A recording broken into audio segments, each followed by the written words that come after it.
So let's not give away my precise coordinates. 416924. Well, that's quite a low degree of accuracy. I don't mind that.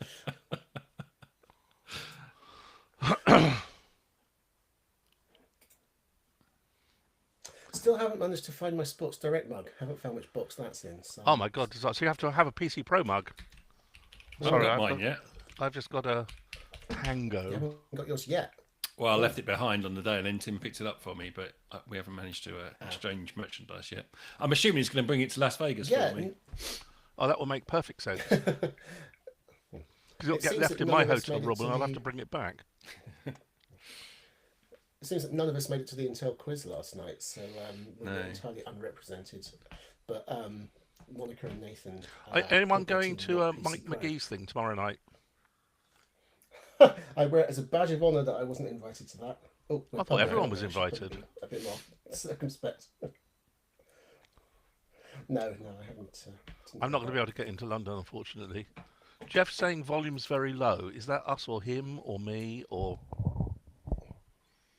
Darian's a bit distant, but other than that... That's just my...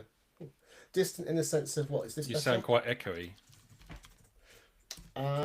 It's just because I'm on a crappy little headset because I haven't got the space or all the bits yet to put in to set up my proper microphone. Maybe I've turned my volume down a bit. I can turn it back up a bit.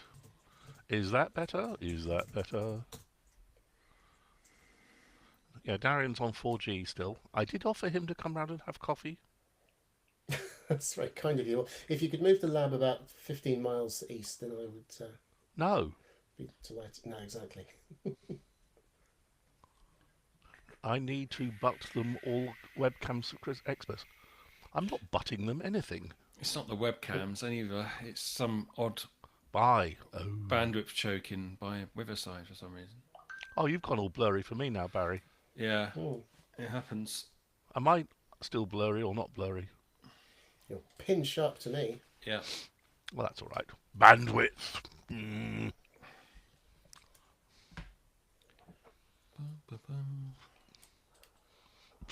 someone said I should put a white lab coat on today. No. Well, I could. What? Why? Because you're in the. Because I'm in the lab. So they said they wanted different sorts of lab. I know. They said I have got white lab coats here. I could put one on, but I'm not. I doubt I'm taking up all the bandwidth. Oh God! You're not taking up my bandwidth. You just updated the list. You have. You better not have changed anything. Oh, Barry updates the running order and then leaves.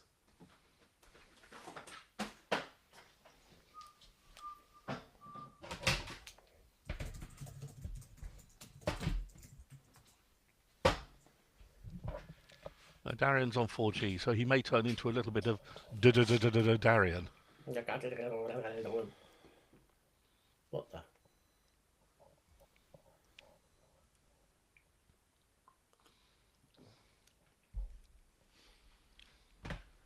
Well, I can actually come in here and 10.101.1.50 and see in real time how much bandwidth I'm taking. What club are they from? Retro L. ST. Stenhouse. Is that right? Stenhouse Muir, maybe. Sorry.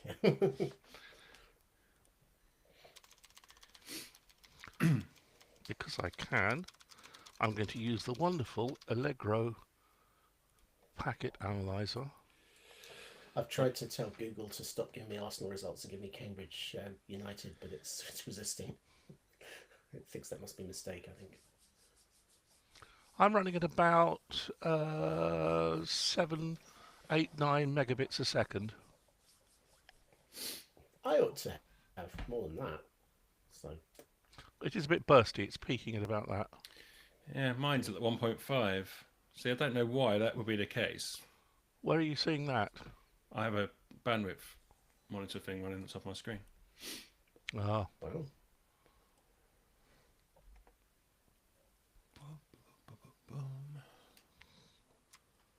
That's just this stream, by the way, not the network itself.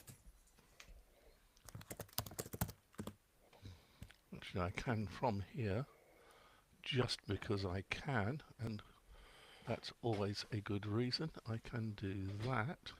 Are you using the same video codec? We don't have that choice. It just picks for us.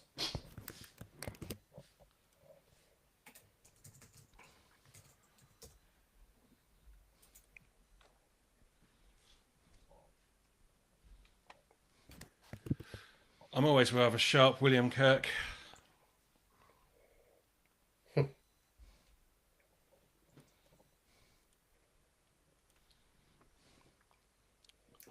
anticipation. Oh.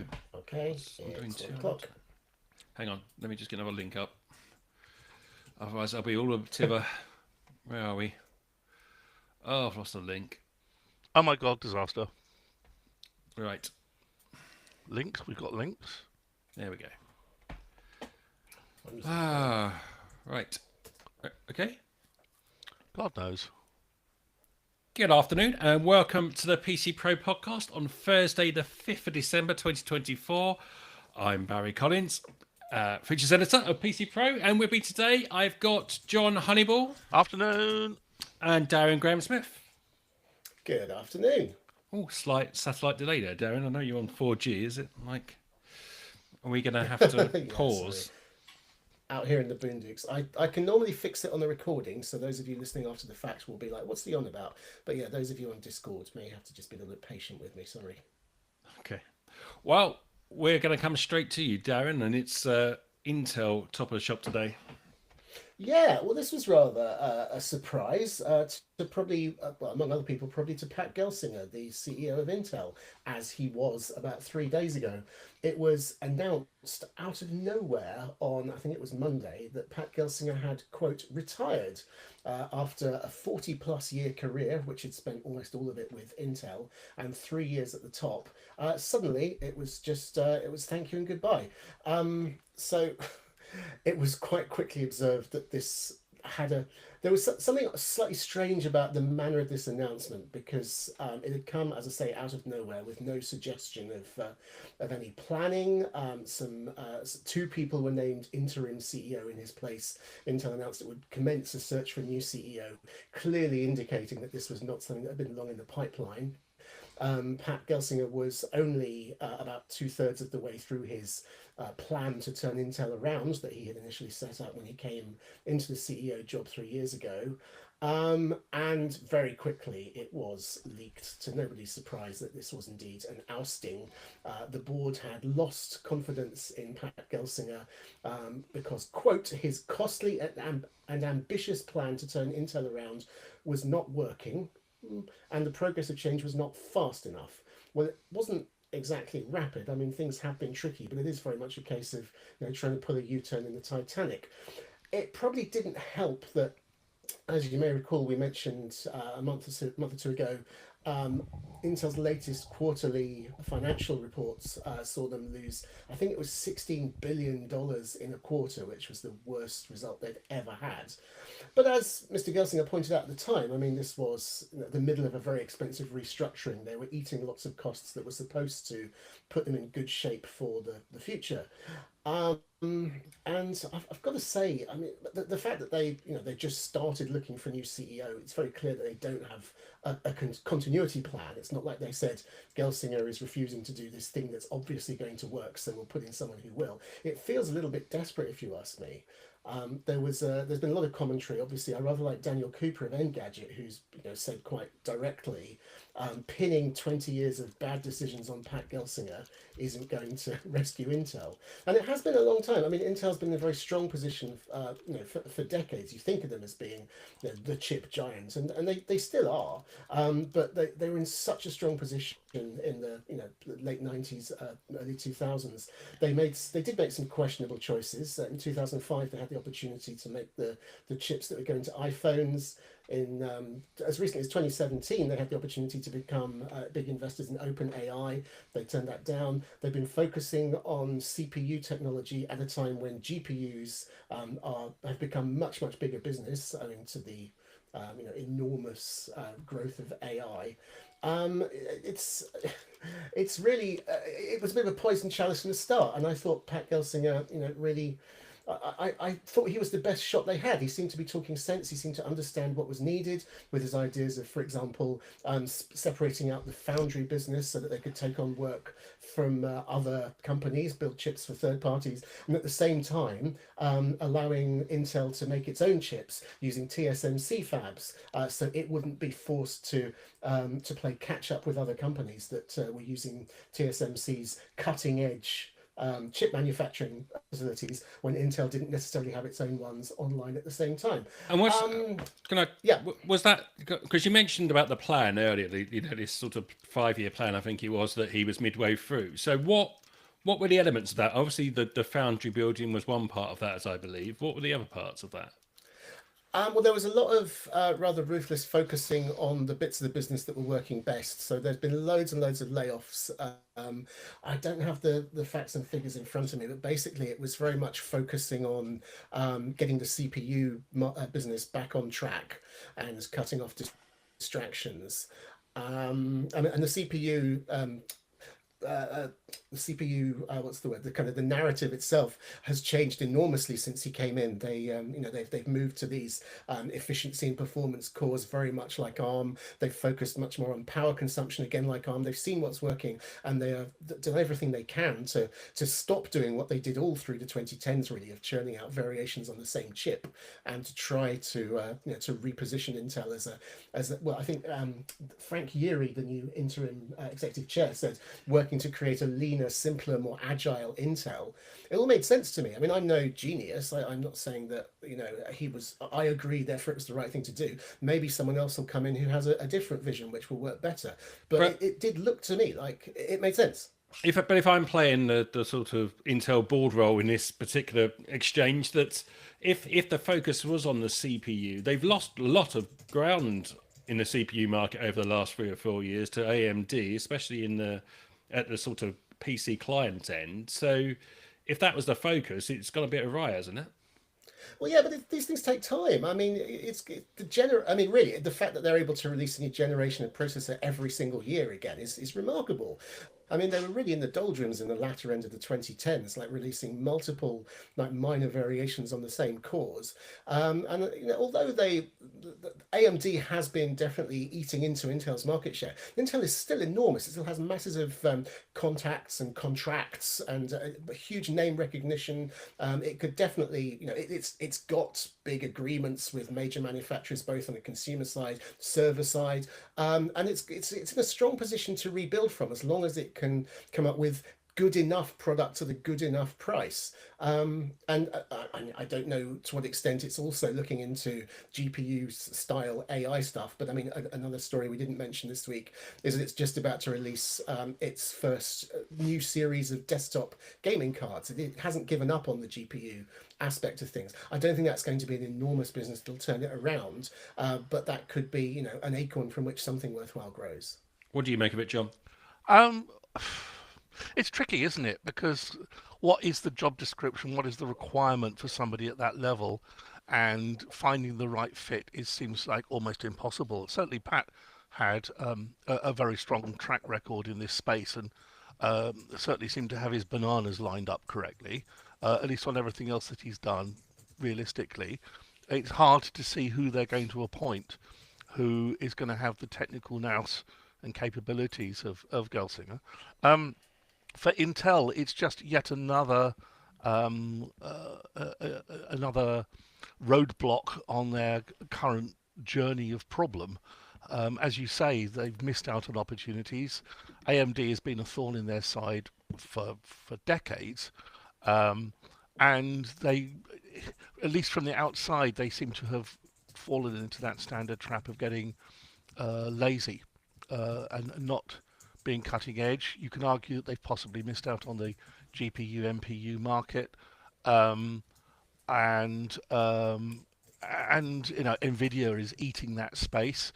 They're not really competing with TSMC, and on every front it's not very good news. But as you have both just said, they are tied into very serious contracts with the likes of Dell, HP, etc., for providing chips, and they have a huge momentum behind them. for keeping the ship going with the likes of Windows in the corporate space. So they do a lot of work in other stuff outside of CPUs and so forth. So it's hard to know what's going to happen. This loss is absolutely enormous, and 2025 is going to be very difficult for them. Of that, I'm certain. Darren, you just wanted to take a break for some reason? Sorry, bear with us, online listeners. Darian's checking his mic.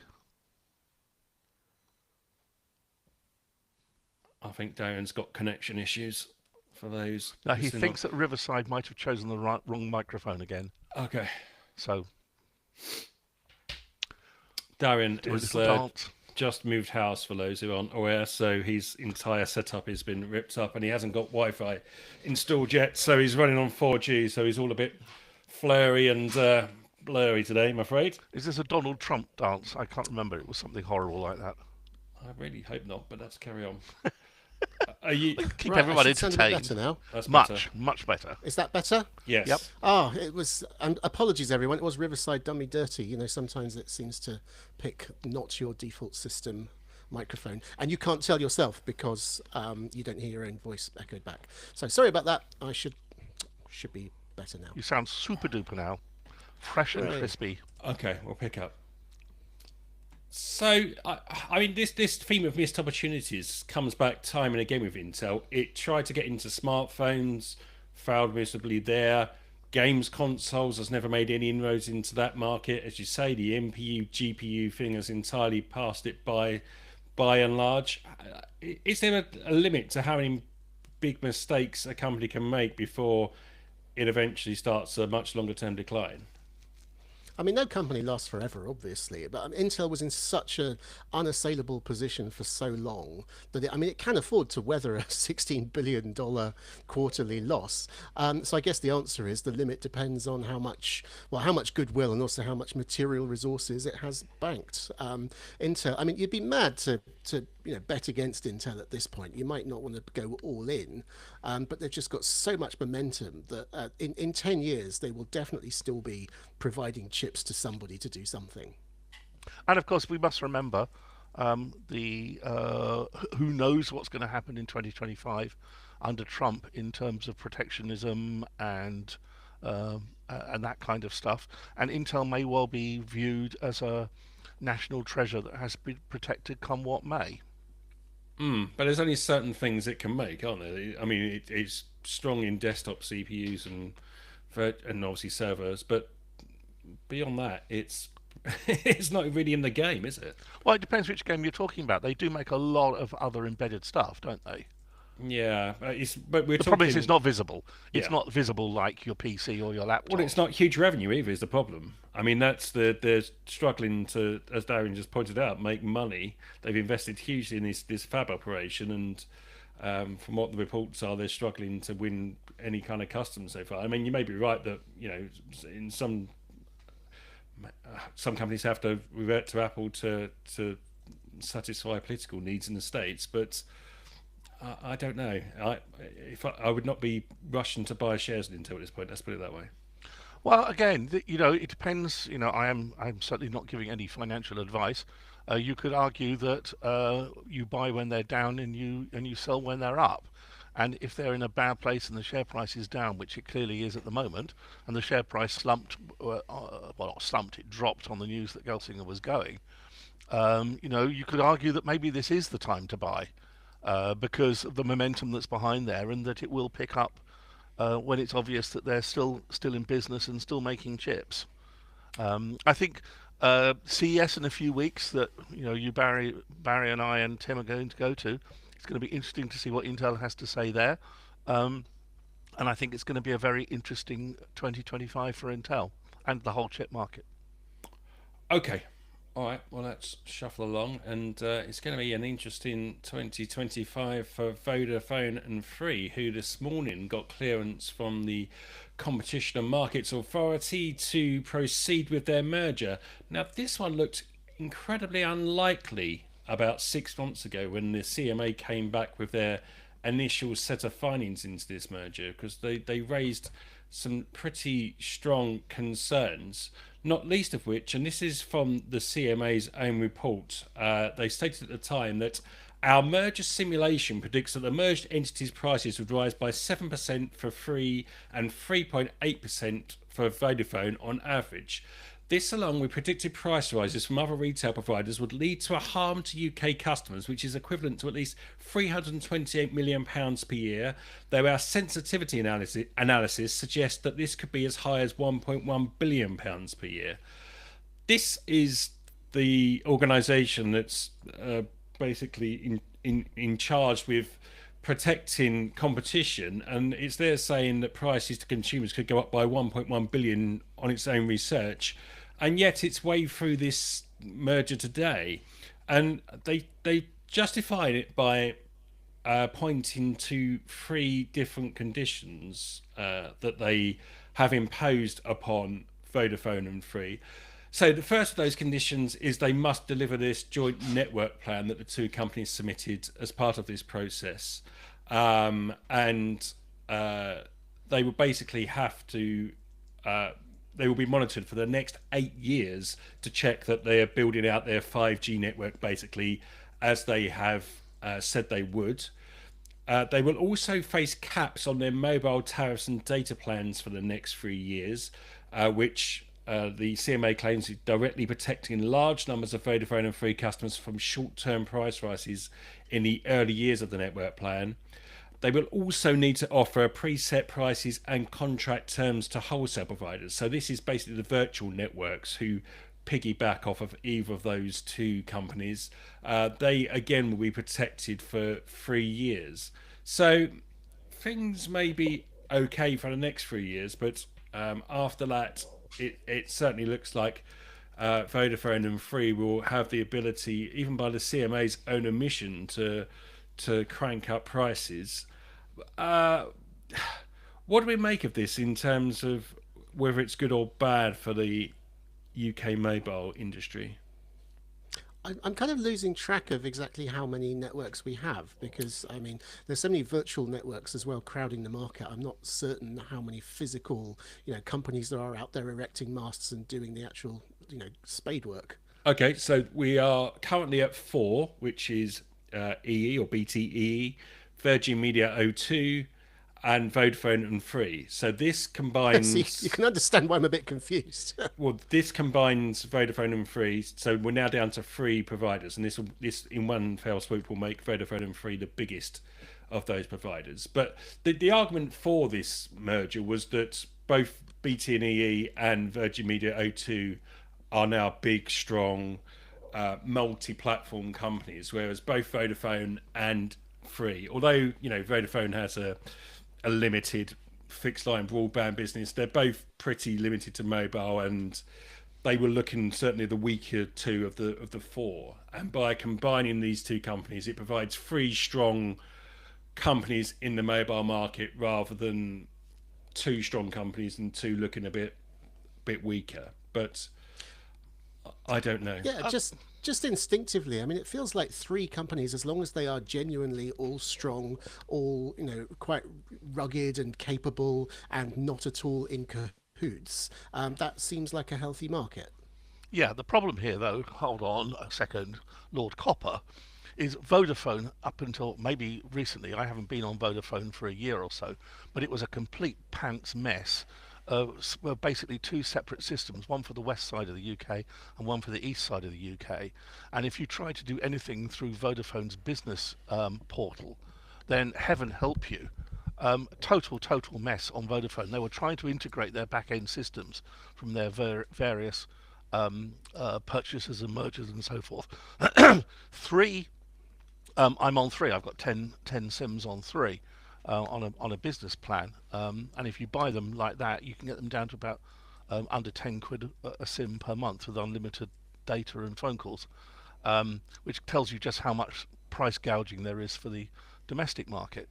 But Three's back-end systems are horrible, absolute mess. Their website for managing those SIMs is total cack, and that's being polite about it. And now the prospect of Vodafone and Three merging their systems together, I mean, we're going to end up with an absolute cluster something here as the customers, and it may all well look very good from the point of view um, of the shareholders and the City of London and the board members and all of this stuff. But the actual experience of using these things is pretty rubbish at the best of times. I detailed quite painfully the issues I went through with Three on business accounts using my local Three store, and I had to do 13 visits to the store to get things sorted out. My personal view is that the cellular mobile data market in the UK is absolute cowboys, and that's being polite about it. And joining two of the big ones together is not going to create anything better for me as a customer. It's simply going to make things worse. And this whole idea that we're going to enhance share value, we're going to cut costs, well, what's that actually going to mean? Well, maybe they're going to shut a whole bunch of Vodafone stores or Three stores around the country. That's not going to be good for your high street, where it seems the mobile phone shops are some of the few that can actually hang on in your rural high street. Because why would you need a Vodafone and a Three shop? You certainly won't. You'll cut at least one of them, and probably if the accountants are having a go at this with their flamethrower, you'll cut out both and force it to be an online service. So I think this is. I think this is. I don't know if it's a bad thing. What I'm saying is it's starting from a bad position, and it's likely to end up in a bad position. And I really don't know how this is going to be better for me, you, or anybody else. Yeah, I mean that's my sense. I don't think it's going to be better for the consumers. I think it's going to be better for the perhaps the two companies involved. And the other issue you've got to bear in mind here, Darren, you mentioned a moment ago, is the virtual networks. And Sky made this representation in the consultation that the CMA put out that right now, if you're the likes of Sky, who has a serious number of customers on its virtual network, it can go to four different companies and negotiate terms for a virtual network agreement. Now that's down to three. So by shrinking and shrinking that market, and 10, 15 years ago, we had five almost equal share mobile networks all competing against one another, which was a really healthy position. And now we're down to three. And the if you see from the recent PC Pro awards that was in the magazine before last, the virtual mobile networks are much more highly rated than the big three that we're going to be left with, mainly down to price. They're much more price competitive, and it's going to be a challenge, I think, going forward when you're down to three providers there. That I suspect those prices are going to edge up and up because there's less competition in the market. Certainly, when my contract runs out, I've got my uh, phone number that I've had for years, so I'll migrate that somewhere. But the rest of them are basically, oh no, I have one sat here in front of me, a little SIM that's just come out of a phone. I don't give a damn what number that is. It's just being used for test purposes into a phone or a security camera or whatever as necessary. It's just cheaper to buy them like this rather than going to Tesco's or one of the micro providers. But I will certainly be looking at what's happening in that space. What the marketing, the market commission thing, people, or that lot, the CMA. government lot, CMA, really should have done is said, yeah, you can merge, okay, but why can't we have cross-network roaming for free in the UK across all providers? Why can't we hop between Vodafone 3 and BT and Virgin? What's the problem here? Well, there is some movement towards that. In fact, we're going slightly off topic, but there's something called the Shared Rural Network, which is a combination of the four companies and government, where they're doing just that to some extent. In those rural areas, they're investing in the 4G networks, but allowing them to share where there's only very limited choice of masts.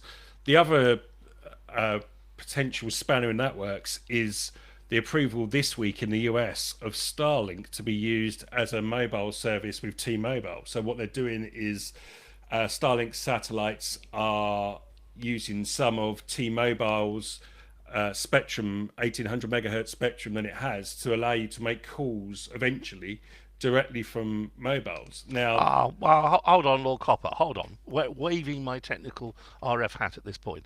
As I understand it from a posting from Mr. Elon last night, each satellite is capable of about 10 megabits a second of data maximum. It's going to be for data only.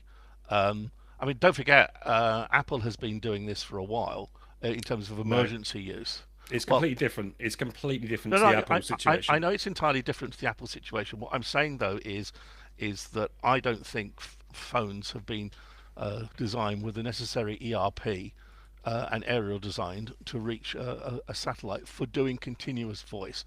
Send data, receive data, yes, for emergency purposes, but I don't see this doing voice anytime soon. I will bet you a large sum of money you're wrong. But there are deals currently. Ofcom is currently looking at this in the UK. There's rumours of Starlink potentially doing a deal with one of the big three networks in the UK.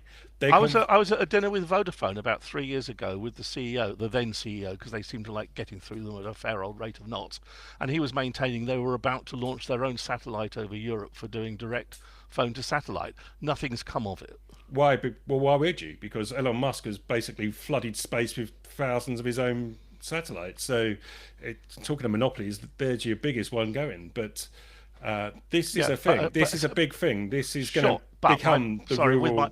my RF hat on, a steerable phase array of about half a meter by a meter that you can phase array over phase array beam is an entirely different kettle of fish to a phone that you have in your pocket.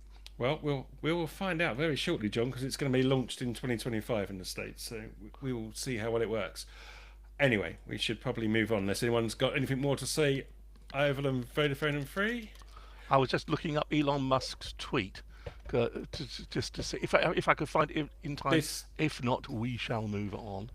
I won't go into too much detail, John, but there's Gen 2 satellites that they've just had permission to launch that will go up 7,500 of them at lower altitude to provide this service. Plus, they're providing the sort of virtual base station things now that will massively increase bandwidth. That's how they make it happen. But let's move along. And what's we're moving on to is something that you probably won't quite believe, John. Yes. This is not a new story. It's just caught my eye this morning, so I thought I'd raise it today. I was reading on Twitter, that hateful place, some postings by someone who goes by the name of MG. His handle is _MG _. And he makes products that you can look at his website, which is o.mg.lol. Should give you a clue as to where we're going here. And basically, he is a hardware hacker.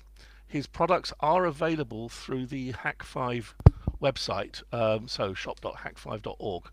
And basically, you'll remember, let's roll back in time a bit, because the first time I really got sort of switched onto this was when they started doing Thunderbolt cables, which had active electronics in the plugs in order to make the Thunderbolt connection work.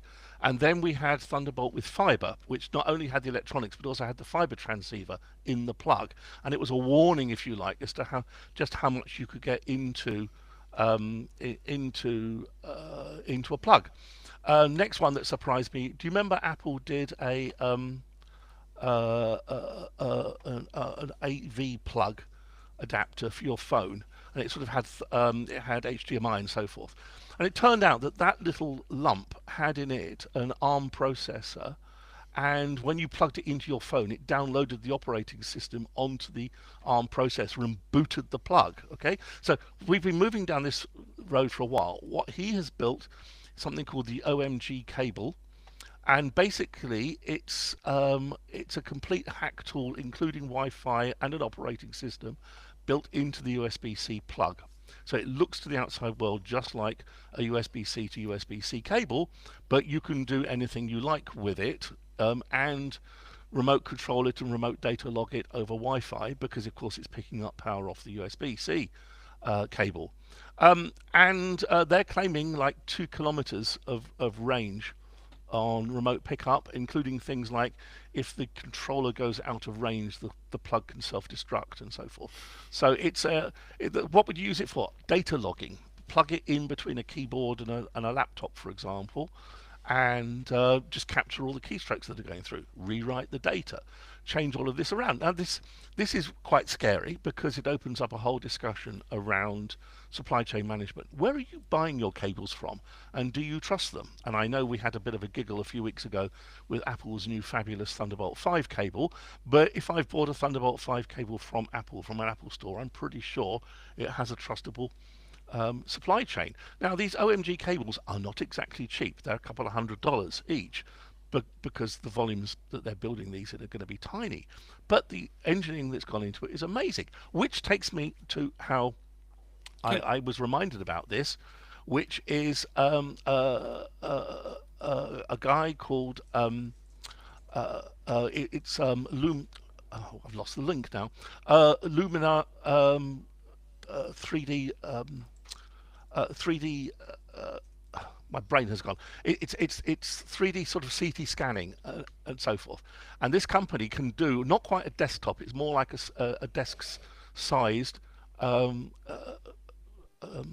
scanning machine, and you can actually get inside the plugs of this thing and see all the electronics that are going on inside. And they've done some fabulous videos of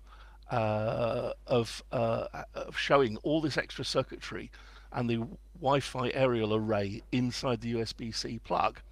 And so the question that I come back to is, how do you know what's in the plug that you've just bought?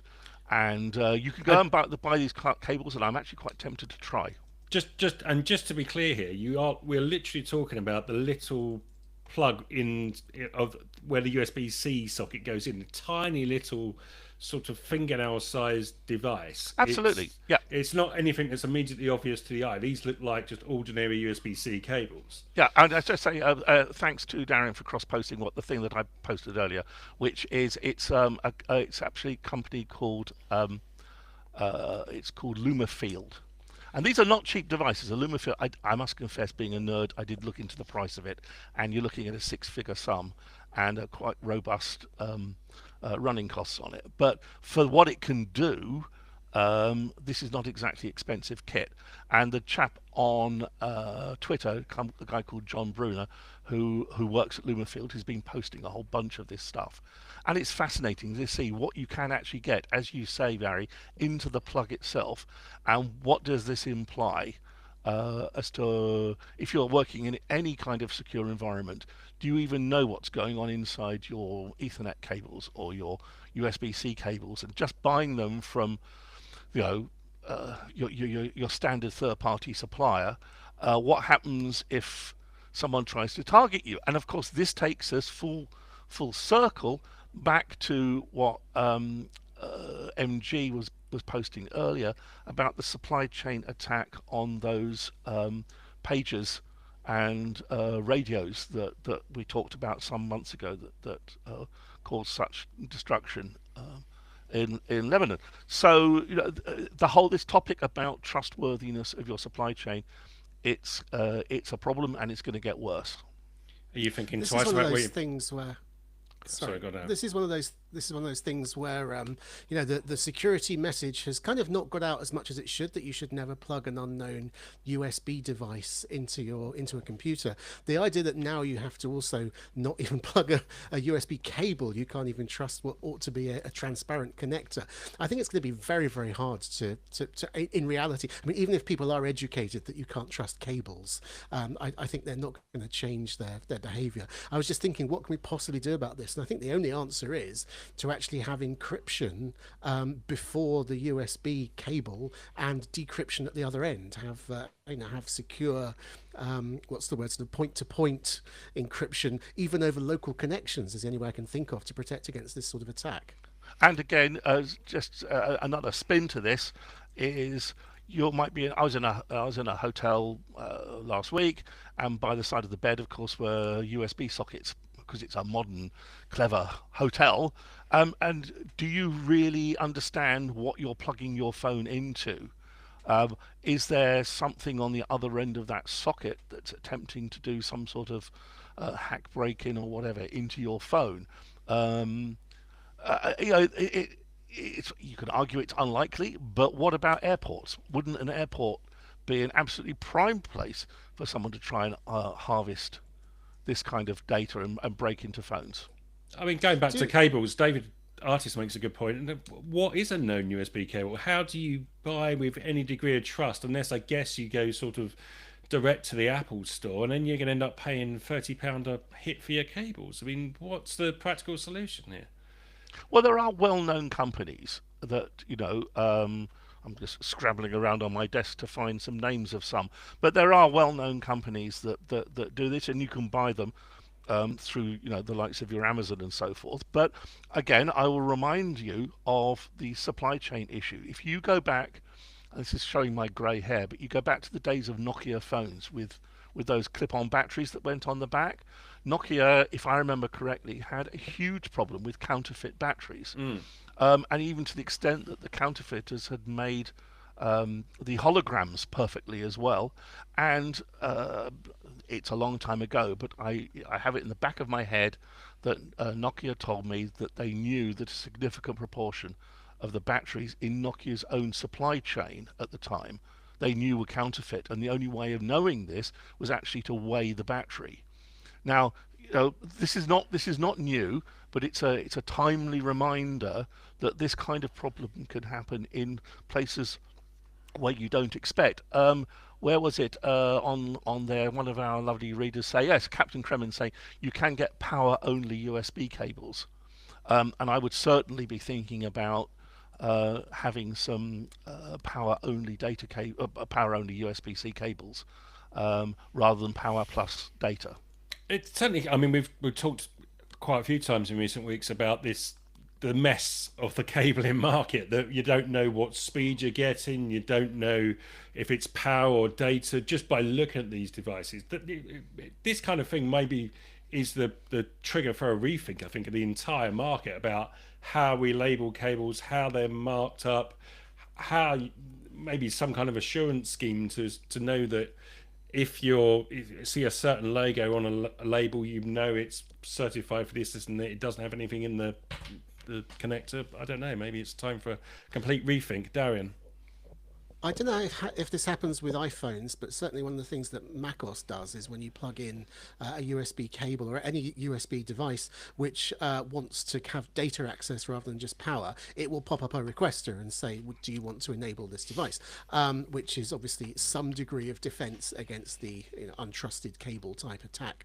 I find myself wondering, it should be technically possible to some extent for the Mac to go further and tell you the details of the connection. It may not know exactly how much power the thing at the other end is able to supply or draw, but it could at least tell you the speeds and so on, because these things are negotiated behind the scenes. And I have a little sort of dinky, I wonder if it's in here actually. Maybe I could show it to you. It's not obvious. Never mind. I've got a little inline USB thing which reads the power. I don't think it reads speed, but it will tell you straight off. Oh, has Barry got one on his iPad? No, I've that got will these tell things. you. Yeah, that will tell you exactly what's going on in terms of what's on your And the on your data, USB connection. like it's QC3 or whatever, yeah. Yeah. And of course, let's also remember that in any kind of business or corporate environment where you've got managed devices, you absolutely should be setting policy that USB-C ports on work laptops, etc., are disabled and can't be enabled. So you can't just have someone surreptitiously plugging some sort of nasty device, even by accident, into their work laptop. That should be absolutely locked down by policy. Well, I think I've got an idea for a feature in 2025, which means we've got one feature in the bag for next year, which is excellent. So we'll talk about that magazine thing in a minute. But let's go and do nibs first. And No, we've got something else. So we do. Sorry, Darren, we're back with you in the $89 router. And I'm stepping in here because having seen about this, I've actually just placed an order for one. It's coming next week because it looked like fun. So I'm not letting you pass on this one. Sorry, Darren. Do you guys want to know what it is? Go on.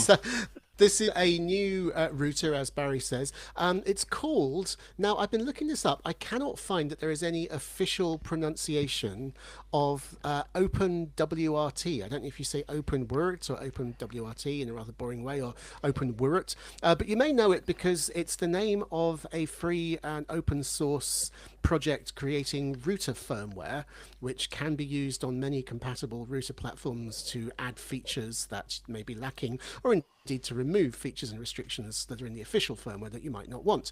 The OpenWRT 1 is a hardware platform which is designed specifically to run this open source firmware. So you can buy a router which doesn't have the standard Netgear, TP-Link, D-Link, whoever stuff on it. You flash it yourself with this the latest version, or whichever version you like, of the open source router operating system, and that's kind of that. It's got Wi-Fi 6 dual band. It's only got 2 Ethernet ports, and it does have 2.5 gigabit Ethernet, but only on the WAN side, which is not what I personally want. It's gigabit Ethernet only on the LAN side. But it's a very simple, and you've got to imagine, very versatile and hopefully secure, as long as you are assiduous about installing only recent and trusted versions of the firmware solution for wireless. And it's it's on AliExpress and probably other marketplaces like that for $89, which is a pretty good price for a Wi-Fi 6 router if it works decently. So I wonder if this is, I mean, obviously it's just like one little thing that I wouldn't recommend to to less technical people. But I wonder if this might be the start of a a grassroots challenge to the big names of networking. Why'd you buy one, John? £73.79. Yeah, but why? Well, because because it's a router. It's OpenWRT, which is a good thing. I mean, I'm more of a PF and Unified chap, but the cheapest PF box that you can buy from Netgate is about it's about 130 quid, something like this. So this is cheaper, and it has Wi-Fi built in. I'm just kind of intrigued. So I thought, what could possibly go wrong? And it just seems like a fun thing to try out. Yes, you say you're quite right. It does have 2.5 gig port for the WAN side, but not for the LAN side, which is kind of a bit curious in a way. But one thing I did notice is you can actually power it over Ethernet, so you can actually jack power into it and power it remotely like that. It's a nice little blue box. What else do you need? It looks charming. And at 73 quid doing Wi-Fi, for what is essentially a Raspberry Pi with bits on a board with OpenWRT, what's not to like? It may actually be complete pants. As Captain Kremen has just said, that the 1 gig may well be it can't actually route and do any kind of packet inspection faster than 1 gig a second. In fact, given the hardware that's in it, I'm surprised if it'll do any kind of serious packet inspection on this. But for a home cheap Wi-Fi router box thing for 73 quid, it's down from 147.58 on AliExpress, so it's a bargain. How about that? It's half price. Okay. The only thing I would say is if you're going to even think about buying one of these, make sure you're comfortable with fiddling with your own router settings, because the chances of your broadband supplier helping you out with one of these, unless you've got Zen as your ISP, I'd say is pretty slim. But I mean, if it's just PPPoE, that should be easy. If it's just DHCP IP, then you'll just plug it in and it'll work. I've heard that before. But okay, now we actually are going to the nibs, and the first one is with you, John. Yeah, Microsoft has another week, another podcast, another lawsuit. Who knew? It's on the BBC News website of yesterday, the day before.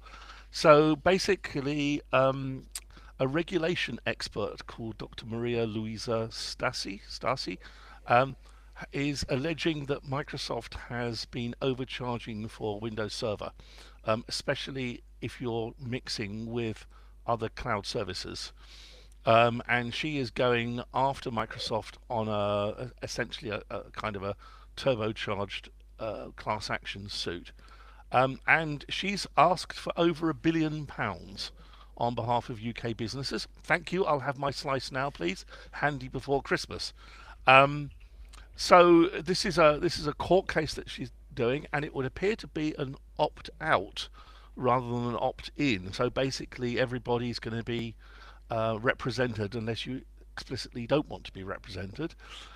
And it's yet another thing of Microsoft and these large companies coming under legal challenges. Whether this is actually going to work, I don't know. The Competition and Markets Authority, our favourite organisation from earlier in the podcast, is also investigating cloud computing in the UK and the costs and so forth.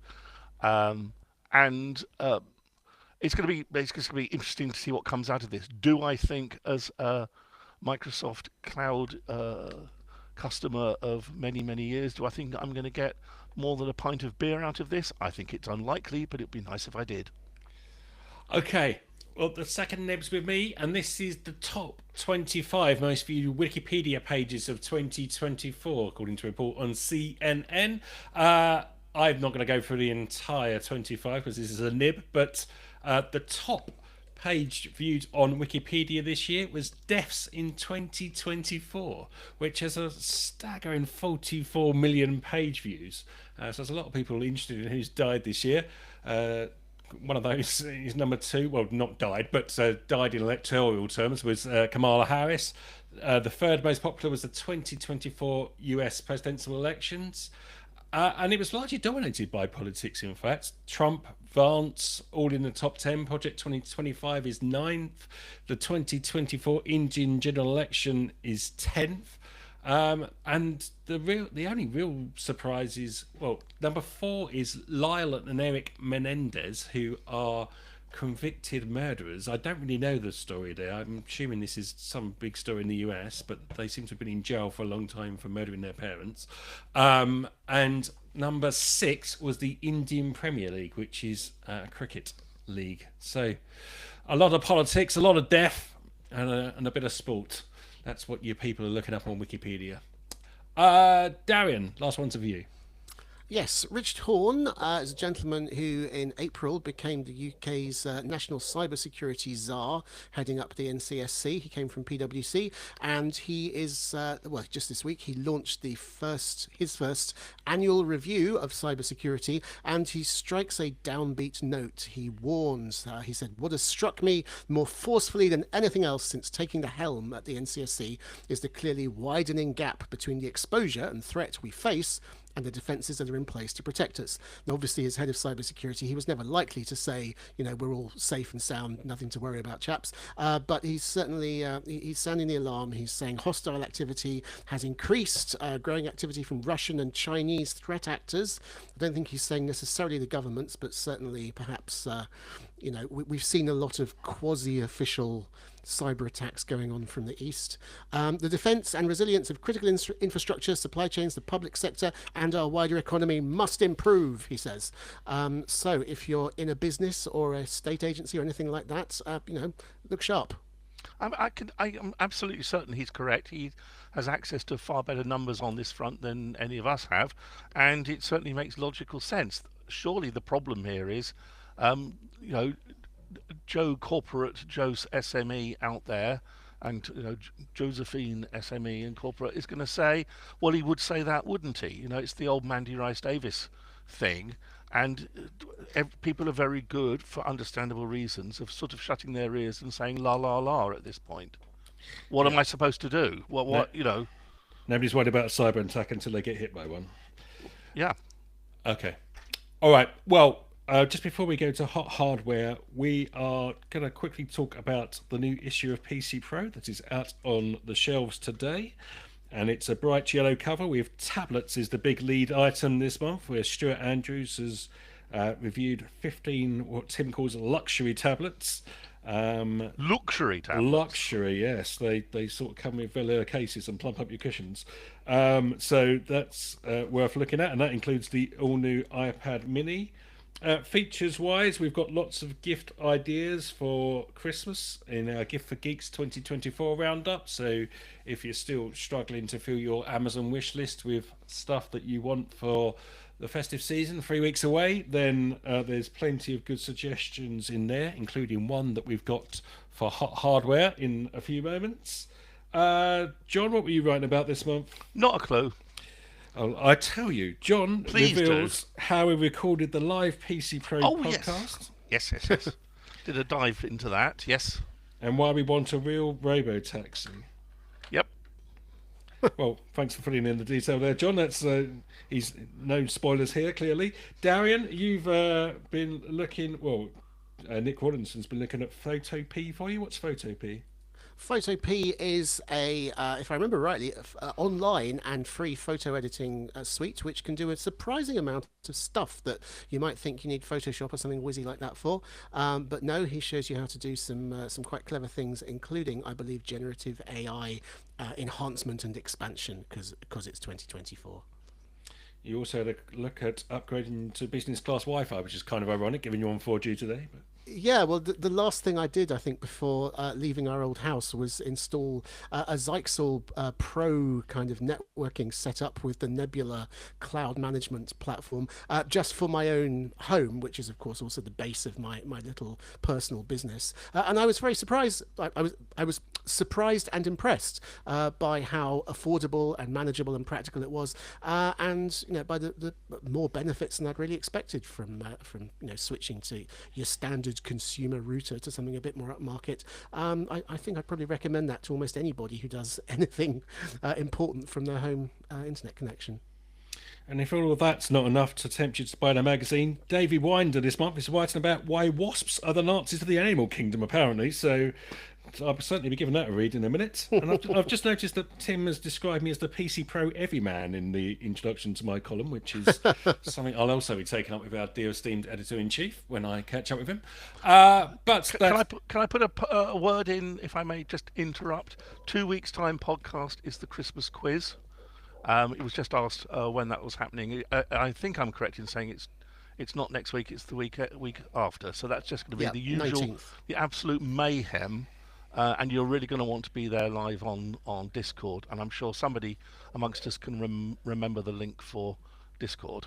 PCPro.link/Discord. Look at that. It's seamless, almost like be there or be square.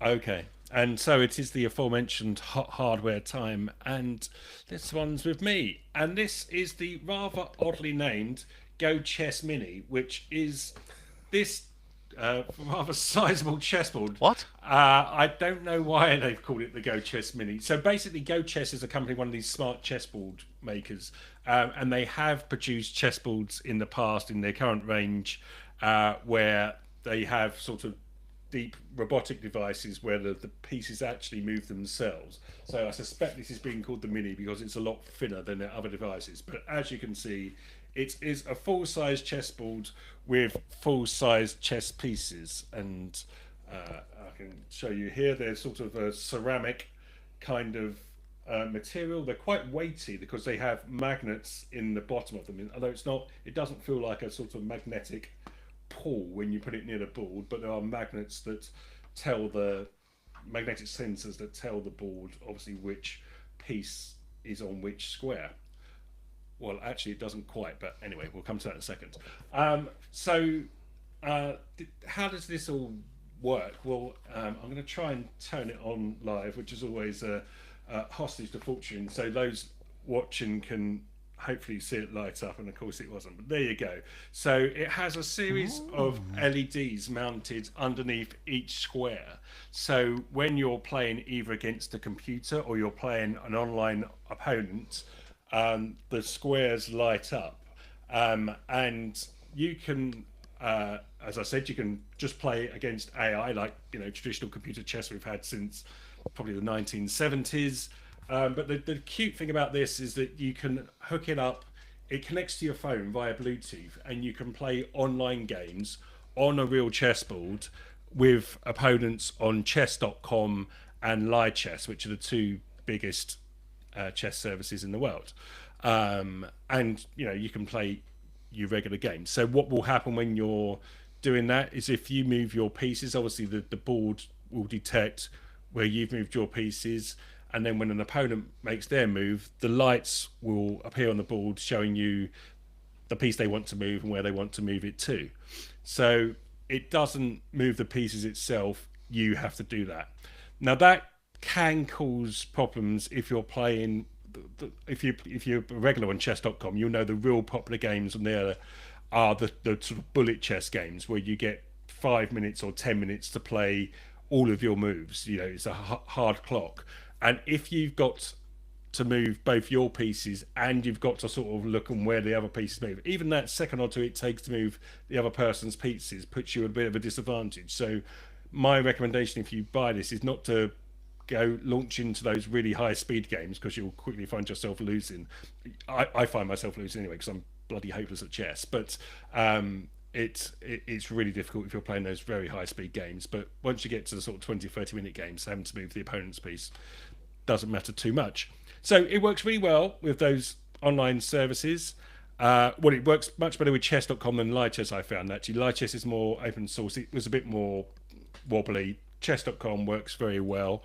And there's a range of assists that the board has as well. So it can do things like suggest the best move, suggest the piece you should be moving, and it has a sort of visual warning for blunders. So if, for example, there's an opportunity for an opponent to take your queen, it will mark that queen in red so you're aware. Obviously, you know, if you're playing competitively online, those things aren't available to you because that's just cheating. But if you're playing, for example, you know, if I'm a parent, if I'm playing with my 14-year-old daughter who's even worse at chess than I am, she might have some assists on, I don't have the assists on, and it sort of levels the playing field. It can stop her making silly mistakes. Problems with this board, it's largely fine, but I would say 1 in 10 moves, it doesn't seem to recognise where you've placed a piece right away. So sometimes you have to do a little bit of sort of donking it 3 or 4 times before it recognises that piece has moved. So you just need to be careful. The other thing is you need to be very careful that you put the pieces in the right place to start with. I know that sounds really basic, but it doesn't check which pieces on which square. It just knows the pieces on that square. So the computer's obviously memorizing where things are. But if you put the queen where the king should be, for example, it will play the king like a queen. If you get what I'm saying. I think what you're saying here, Barry, is that each piece has got some sort of like little magnet or something, and there's an inductive loop on the square, but there's no RFID tag to say this is a queen, or this is a king, or this is a pawn. Exactly that. And it's not just, you know, obviously the setting up in the original state, but if you make a mistake midway through a game and move the wrong piece or something, which is actually quite easy to do, then it won't say, hey, you moved the wrong piece. It just says, oh, you moved something to there. So you just need to be a bit careful.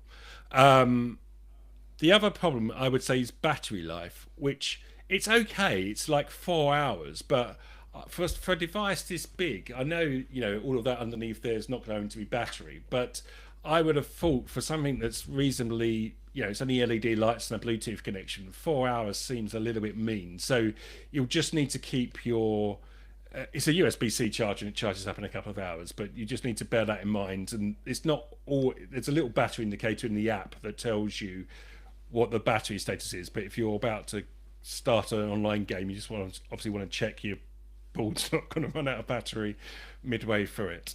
But other than that, I think it's lovely bit of fun. It's a nice piece. It's a good set. You get a spare queen for the occasions if you get a piece promoted, so you've got a queen to play. And it's £199 on Amazon. So not cheap, but I think given that in this market, I don't think that's massively unreasonable either. Ooh, I was feeling quite positive for it. 199 quid, RFID tagged pieces and so forth, and you could certainly get me interested. But that level of simplicity, maybe I'm just being mean. It's possible, you know, run up to Christmas, bar humbug and all that. It's just 199 quid feels to be like about 100 too much. certainly for someone like me who's a terrible chess player, and I didn't even know, why would I have done, about these online services. Oh, one question about these online services, Barry, can you, is there some sort of like AI agent that you can play there if you're a sad person without friends who also play chess? Yeah, you can play against the AI, but I mean, the board offers that facility. The real power of those online services is playing other people. But Oh, the board itself will play a game with you. yeah, the board itself has its own AI. So, well, it's all done via an app. So the app needs to be alive while you're playing. That's the other thing, by the way. Your phone needs to be on, and it provides a little stand for your phone to sit alongside while you're playing. But the screen will be on, so you need to obviously. It doesn't drain battery massively, but you need to obviously be aware that the phone's on. But yes, you can play AI, you can play human opponents online as well. Okay. Any other questions? Don't think so. Darian, would you mind setting a vote loose for me? Sure. While I try and find a link so the good people on Discord can see what I'm talking about, and it's now in Discord. John, let's start with you. I like the idea. I really do, and I think things that can help people, train people to play nicely with remote people. This is all good stuff, and I appreciate. You know, there was certainly an ooh factor when you turned it on and it all lit up. I thought that was very, very pretty, but the limitations on it started sort of rolling out, and then the 199 quid for me was the stopping point, and that's me, for God's sake. Yeah, not being prepared to spend some money on something that's interesting. So I'm afraid to say, for me, it's about 100 quid too expensive, and I don't think it's clever enough for a nerd like me to be really impressed. So it's cold. Okie doke. Darian. Yeah, very similar. I loved the idea of it, but 200 quid, and you have to move the pieces yourself. I mean, you mentioned that maybe there was one where you mentioned there was one where maybe the pieces moved like kind of phantom style, but I imagine that could cause problems when you have a knight hopping around the place. I'm not sure how. Wasn't it Star Wars where they had like holographic creatures walking across the board? Yes. Yeah. Yes, I think that would probably cost more than 200 quid. Oh. So what they do on that, just to be clear, on the full GoChess set, which is what the company originally, they gently move the pieces to the side, so it moves between the gaps of pieces. Yeah. Would you remember we saw this at CES a few years ago, John? It was a huge hit at the time, where the board just the pieces start moving themselves. It basically uses a series of motors underneath to magnetically move the pieces. So you see these days, I would just I'm sure someone's done one, and if they haven't, they will do shortly. I'll just slap on my Apple Vision Pro and do an AR chessboard in front of me, and then choose what type of creatures I wanted, and boom. Yes, the 199 chessboard is too expensive. You should buy the £3,500 one. Sorted. Yes. Okay. Anyway, yes. So I can see the nerd appeal of the one where the pieces move themselves, but for this one, it kind of seems like you might as well just play on your phone, and when it says that your opponent has moved this to this, just move the piece yourself using that information. It doesn't seem sophisticated enough to justify that steep price. I'm sorry. I mean, I'm no good at chess either, so it would kind of be a novelty for me rather than something I spend a lot of time on. So I'm afraid I cannot. So you're not. Yeah. Yep. My only counter argument to that was that I've played a fair bit of online chess, and it's really difficult sometimes to see like moves. I don't know what it is about a 2D screen, but when you're looking at a physical board and you can see the diagonals and stuff, you can see threats much more clearly on a physical board than you can on a screen. So that's why I like this in terms of being able to play online games. And that's why you want to put it on your Apple Vision Pro and get down amongst the pieces and have a look. John, stop trying to sell the Apple Vision Pro. This is not hardware for Apple Vision Pro. I imagine it would be a lot harder to play chess effectively if you actually had a pawn's eye view and you're looking around and all you can see is pieces concealing other pieces all along your sight lines. But that'd be an interesting variant. I think a pawn's eye view is something that's quite different kind of game, isn't it? But we'll move on swiftly. That's what they will buy the Vision Pro for. Anyway, this has gone down like a lead balloon with the hoi polloi with a 26 or 25-3 defeat in the poll. So poor people from GoChess wouldn't expect too many Christmas sales from this particular venture, but I tried, bless me.